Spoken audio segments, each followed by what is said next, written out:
भाई ने, वालद ने, सक्का चाचू था, पुप्पी का बेटा था। इन लोगों ने मुझे मेंटल हॉस्पिटल पागल खाने जमा करवा दिया। बच्चों ने बोला कि हम नहीं मिलने आएंगे। मैंने बच्चे को आवाज़ दी है, बच्चे ने ऊपर से देख के आए हैं मेरे बच्चे लेके। माँ जो है उसने मुझे बड़ी दर्द जूते चपेड़ों से मारना शुरू कर दिया। मैंने तो ज़िंदगी में कोई ही खुशी नहीं देखी। मेरे मियाँ ने उल्ट मुझे मारता था। अब तो मुझे लगता है कि मैं इनकी कतन बेटी नहीं हूँ। अल्लाह पे पूरा भरोसा है कि अल्लाह का रसूल जो है वो मेरे साथ है। ये मार्क्सों पे अपने बाइज्जत रोटी खा लेती हूँ, तो मैं समझती कि मैं दुनिया की बहुत बदतरीन औरत हूँ।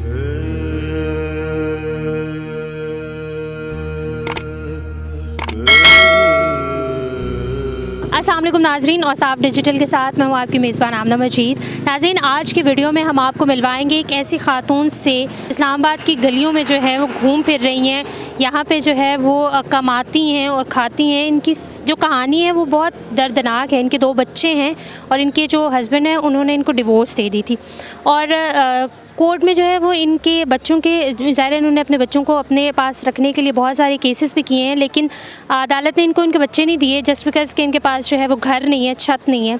और अब ये इस्लामाबाद में अकेली तने तनहा जो है वो रहती हैं। इनके घर वालों ने इन्हें घर से निकाल दिया है। आखिर क्या वजह है जो वो यहाँ पे रहती हैं? खुले आसमान तले घर भी नहीं है इनके पास, और जो है वो ये मास्क बेचती हैं और जो 2 पैसे कमाती हैं वो खाती हैं। तो आइए इनसे जानते हैं इनकी क्या कहानी है। अस्सलाम वालेकुम। वालेकुम सलाम। कैसी हैं आप? शुक्र अल्लाह। क्या नाम है आपका? सहरा। अच्छा, आप यहाँ जो है वो इधर इस्लामाबाद में खड़ी हुई है, मास्क बेच रही हैं, क्या वजह है, क्यों मास्क जो है वो बेच रही हैं? मैं तकरीबन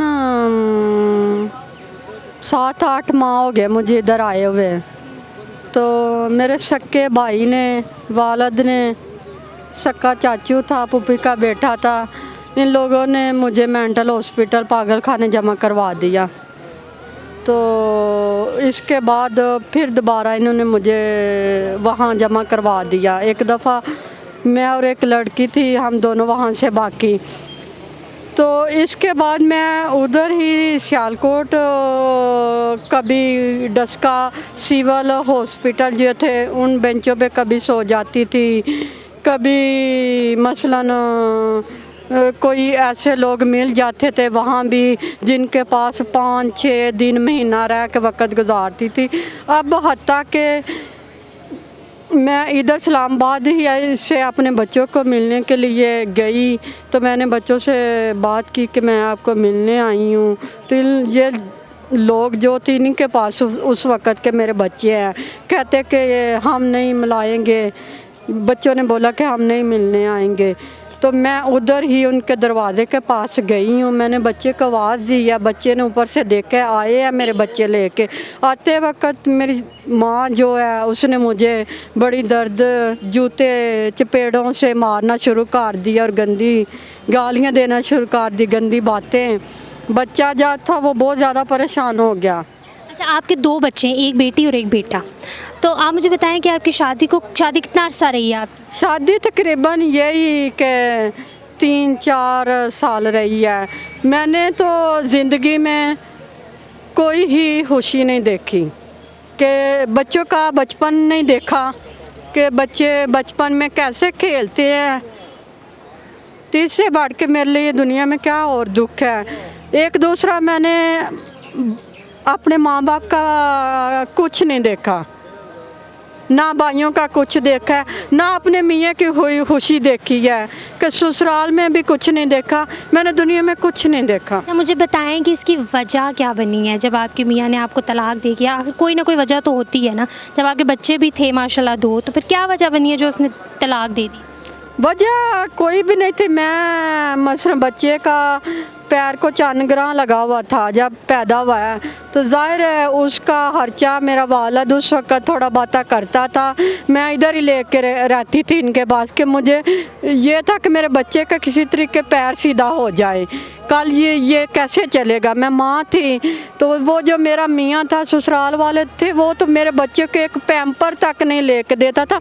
मेरे मियाँ ने उल्ट मुझे मारता था। तो कोई वजह मुझे आज तक नहीं समझ आई, ना ही उधर के लोगों को वजह का पता चला। अब वो मेरे पे इल्ज़ाम लगाना शुरू कर दिया है कि वो जो मेरा वकील है सियालकोट का, उसका नाम है मियाँ हसन हलील, उसी ने दावा किया कोर्ट में, तो उसके साथ मुझे मसलन वो गंदा कर रहे हैं। वो इतना अच्छा बंदा है कि बंदा सोच नहीं सकता। वो मुझे बहनों की तरह मसलन गाइड करता रहता है, बाजी इनको छोड़ें, ये जिस तरह भी। मतलब कि ये वजह बनी है कि आपको जो है वो उन्होंने तलाक दी है। हाँ जी। तो अभी आपके अपने बच्चों से कितने अरसे से नहीं मिली? उसी वक्त से बच्चा माशाल्लाह अब मैट्रिक का स्टूडेंट है। तो जब आप छोड़ के आई थी तो कितने अरसे का था? वो बिल्कुल इतना छोटा सा था, उसे थोड़ा सा पता था। बच्ची मेरा दूध पीती थी, उसका कोई बता नहीं। अब भी वो उसका कोई कसूर नहीं, वो मुझे माँ मानती नहीं है। मिलती हैं आप उनसे? हाँ, अब मैं, पहले तो मसलन वो बिल्कुल नहीं मिलने देते थे, तो अब स्कूल में जाके मैं बच्चे को, अब जब से उन्होंने मुझे मारा है 3-4 माह हो गए हैं, तो फिर एक दफ़ा बस मिल के आई। अब बच्चे से बात भी नहीं फ़ोन पे करवाते, पहले वो कभी कभार करवा देते थे। अभी आपके बच्चे आपको पहचानते हैं? बच्चा पहचानते हैं, बच्ची को भी पता है थोड़ा सा कि ये मसलन मेरे बच्चे ने या लोगों ने बताया तुम्हारी माँ, वो तो मुझे बिल्कुल नहीं पहचानती, वो नहीं पहचान। आपको अपने बच्चे तो याद आते होंगे ना? बच्चे तो ये तो मेरे दिल से किसी अल्लाह या अल्लाह का रसूल जानते, इसके सिवा कोई बंदा नहीं जान सकता कि मेरा दिल, बच्चे क्यों नहीं याद आएंगे, ये मेरे दिल से कभी किसी ने पूछा ही नहीं होगा। अच्छा, आप मुझे बताएं कि आपकी तलाक को तकरीबन कितना अर्सा हो गया? तकरीबन ये 10-12 साल हो गए हैं। 10-12 साल हो गए आप अकेली हैं। और फिर जो आपके घर वालों ने आपके साथ रवैया किया है कि आपको जो है वो मेंटल हॉस्पिटल लेके चले गए, ये क्या कहानी? ये कहानी कुछ नहीं, वो मेरा मियाँ मसलन मैं जब अकेली थी बर्दाश्त करती थी, जब बच्चा हो गया था तो उसका, वो मेरा बच्चे का पैर थेड़ा था, वो ना तो उसको हॉस्पिटल लेके जाता था, ना खर्चा देता था, ना बच्चे को कपड़े लेके। मैं माँ थी, मैं सारा कुछ तो बर्दाश्त अपनी हद तक करती थी। जब बच्ची भी हो गई तो जब मैं ये कुछ देखती थी तो फिर उसमें मेरी लड़ाई रहती थी कि बच्चे के लिए तो कुछ करो। हाँ, तो जब मैं मेका रहने लगी तो भाई जो है वो पहले ही मेरे साथ, तो उसकी आन बान नहीं थी छोटे भाई की, तो वो हसद करने लगा। तो इसी बुनियाद पे ही उसने मेरा घर भी उजाड़ दिया और मुझे उसने हत्ता के घर से बेदखल करने की तो बाद एक अलहदा उसने सारा कुछ ही ख़त्म कर दिया। एक माँ के बच्चे उसे जुदा कर दिया। अब तो मेरी हिरसी ख़त्म हो गई कि अब तो अल्लाह पे तवक्कल है कि कब वो मुझे बच्चा माँ कहेगा, कब मेरे पास आएंगे। अच्छा, मुझे बताएं कि आप मेंटल हॉस्पिटल किस तरह गई थी? आपने बताया कि आप मेंटल हॉस्पिटल भी रही हैं, लाहौर में भी रही हैं और इधर इस्लामाबाद में भी रही हैं। नहीं, उधर ही लाहौर मेंटल हॉस्पिटल इन्होंने मुझे उधर रास्ते में ही घेर लिया और ले के आए और मारा और वो संगल वगैरह से बांध दिया। ये देखो टांके लगे। तो सुबह फिर इन्होंने इंजेक्शन लगवाया। उधर का डॉक्टर है, डॉक्टर आज़ाद, जो हॉस्पिटल में आप ड्यूटी करता है। तो फिर इन्होंने वो क्या कहते हैं ट्यूटा वगैरह जो भी करवाया।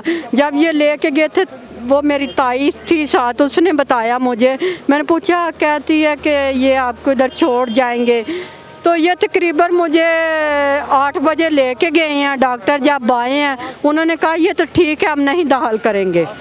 तो फिर डॉक्टर नुसरत हराना बीब है, जो बाद में पता चला वो आई है, उसका उधर जो उसको मिला नहीं सरकारी घर, उसमें उसका क्लिनिक है, वो आई है रात के 7-8 बजे का टाइम है। कहती है ये मरीज़ है। इन्होंने कहा जी, उसने फाइल पे लिखा है। तो साथ ही इन्होंने पैसे दिए हैं। मैंने ये कुछ देखा है। आई हैं 2 नर्सें, एक ने इधर पकड़ा दूसरी ने उधर। तो वो मुझे जब वार्ड में लेके गई तो उधर सही मसलन पागल थी। तो इसी दौरान फिर 7-8 माह रही। तो वापस वहाँ से किस तरह आई हैं आप? 7-8 माह वहाँ पे रही हैं। वापस फिर एक दिन ऐसा आया कि उधर कुछ मसलन वो आती थी स्टूडेंट इंटरव्यू लेने, मैंने उनसे वो घर के कपड़े मंगवाए, तो फिर मैंने वो क्या कहते हैं कि इसके बाद एक और लड़की थी, वो उधर वो जो नहीं पेंट करते दीवारें वगैरह, वो एक 2 दिन के अंदर फिर मैंने वो थोड़ा सा देखा, तो फिर उधर वो नहीं जो सीढ़ी होती लगा के, तो हमने उधर से छलांग लगाई। अच्छा, मतलब इतनी हिम्मत आपने की है कि खुद ही वहाँ से छलांग लगा ली। छलांग लगाई तो फिर जब बाहर हम दोनों निकले, उसको रास्ते का पता था, मुझे नहीं पता था। फिर रोड पे आए तो बहुत गर्मी थी, वो मुझे अपने घर तक लेके गई, 100 रुपया दिया। तो जब मैं वो लारी अड्डे पहुंची तो मैंने कहा भाई कितना किराया है, मैंने डस्का जाने, कहता किराए को छोड़ो बाजी, ये पानी पिया आप बैठे। तो जब उसने मुझे पूछा कि आप किधर से आई, मुझे पता चल गया उधर से तो चिड़ी भी नहीं फड़क सकती। मैंने कहा भाई आपको कैसे कहता, कहता मुझे पता है, मैं अपने ही मोहल्ले का उधर एक मरीज़ छोड़ के आया था, किराए की क्या टेंशन है। उसने डस्का अड्डे पे उतारा और मुझे रोटी के पैसे दिए। इसी दौरान वो उधर हमारे मसलन बाजी हैं, शाह लोग हैं, मैं उनके पास गई।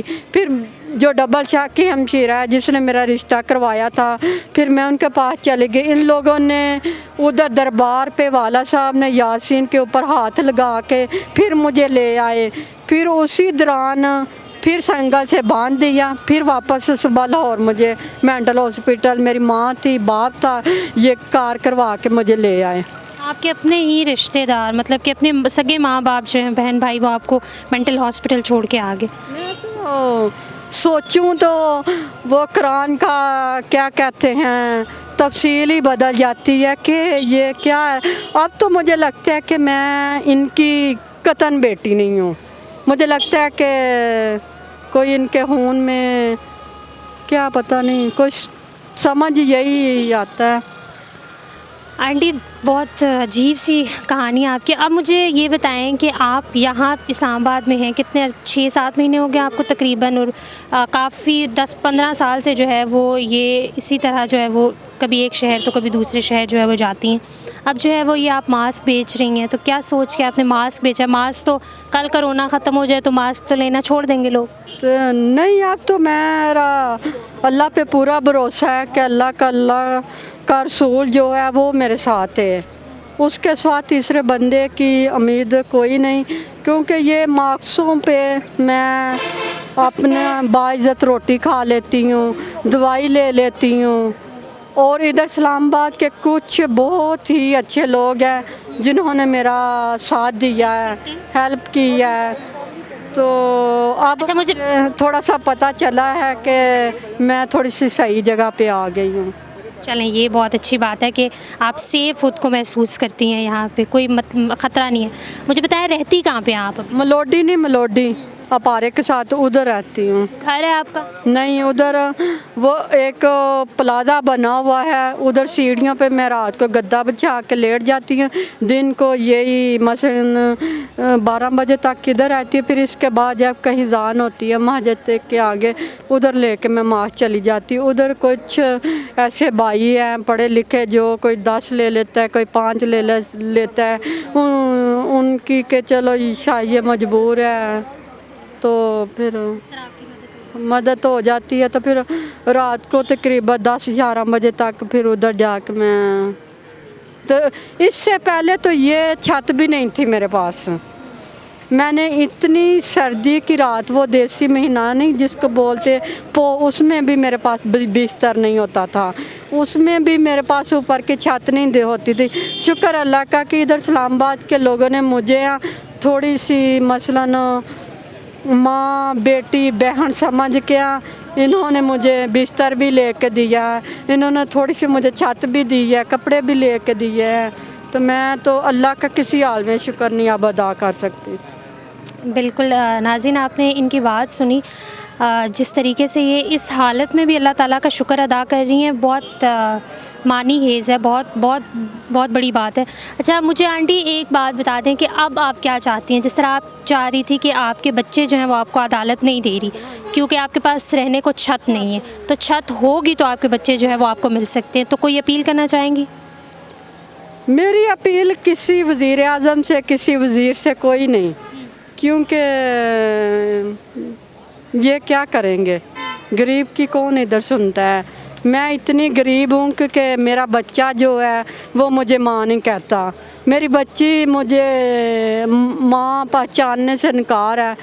तो मैं समझती कि मैं दुनिया की बहुत बदतरीन औरत हूँ जिसके बच्चे ही, तो मेरी तो अल्लाह और अल्लाह के हबीब से दरख्वास्त है कि तू ही मेरा गवाह है, इनसे मेरा हिसाब ले लेना। जैसा कि आपने साहिबा की बात सुनी, इनके 2 बच्चे थे, इनकी शादी जो है वो 3-4 साल ही चली है, उसके बाद डिवोर्स हो गई थी। लेकिन सबसे दर्दनाक बात जो मुझे लगी है वो ये है कि इनके बच्चे इनको पहचानते तक नहीं हैं अब, और इनकी अपनी अम्मी अब्बू यानी अपनी सगी फैमिली जो है वो इन्हें सिर्फ मेंटल हॉस्पिटल में से छोड़ के आ गई है कि शायद दरख्वास्त करती नहीं है कि इनके बच्चे जो है वो इन्हें लौटाए जाएँ, इनका घर जो है वो आबाद रहे।